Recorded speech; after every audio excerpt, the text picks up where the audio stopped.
மதுரை 18ஆம் படி கருப்பின் வரலாறு. அந்த 18ஆம் படி கோவில்ல இருக்கிற அந்த 18 படிகளும் படிகள் கிடையாது.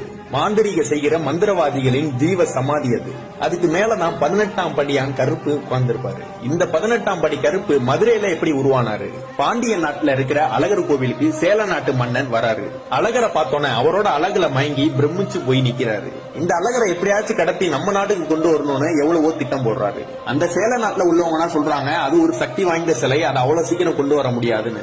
எப்படியாவது அந்த சிலையை எடுத்துட்டு வந்துடணும்னு 18 மந்திரவாதிகளை ஏற்பாடு பண்றாரு சேல நாட்டு அரசர். அந்த மந்திரவாதிகளும் சொல்றாங்க அந்த கடவுள் ரொம்ப சக்தி வாய்ந்தவர், மாந்திரிகம் தாந்திரிகம்லாம் செஞ்சுதான் அந்த சிலையை கட்டுப்படுத்தி எங்களால கொண்டு வர முடியும்னு சொல்றாங்க.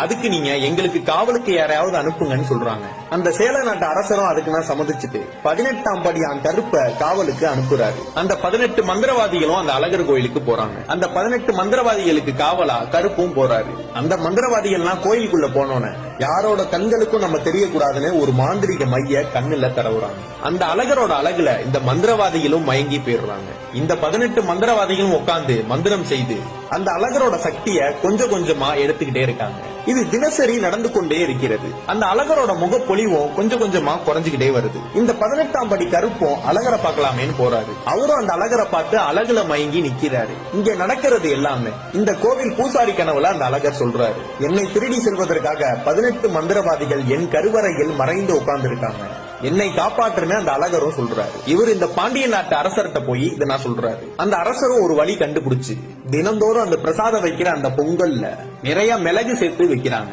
அதெல்லாம் சாப்பிட்ட அந்த 18 மந்திரவாதிகளுக்கும் மிளகோட காட்டத்தினால அவங்க கண்ணுல பூசின அந்த மையினா அழிஞ்சு அவங்களோட உருவனா தெரிய ஆரம்பிக்குது. அந்த 18 மந்திரவாதிகளும் அந்த ஊர் மக்கள் கண்களுக்கு தெரிய ஆரம்பிச்சிட்டாங்க. அந்த மந்திரவாதிகள் இந்த அழகரை எங்கள் நாட்டுக்கு கடத்த வந்தது உண்மைதான், ஆனா அந்த அழகரை பார்த்து அவரோட அழகுல மயங்கினதும் உண்மைதான். அந்த 18ஆம் படியான் கருப்பும் வெளியில வராரு. எனக்கு இங்க இருந்து சேல தேசம் போக விருப்பம் இல்ல, அதனால இந்த கல்லழகருக்கு நான் காவலா இருக்கேன்னு சொல்றாரு. இந்த 18 மந்திரவாதிகளும் நாங்கள் எல்லாரும் செய்தது தவறுன்னு சொல்லி எந்த அழகரை நாங்கள் கடத்த சென்றோமோ அந்த அழகருக்கு காவலா நாங்க இருக்கோம், அந்த பொறுப்பை எங்களுக்கு கொடுங்கன்னு சொல்றாங்க. அதை இவங்க பிறவி பயனா எடுத்துக்கிட்டு அந்த அழகரை காக்குறாங்க.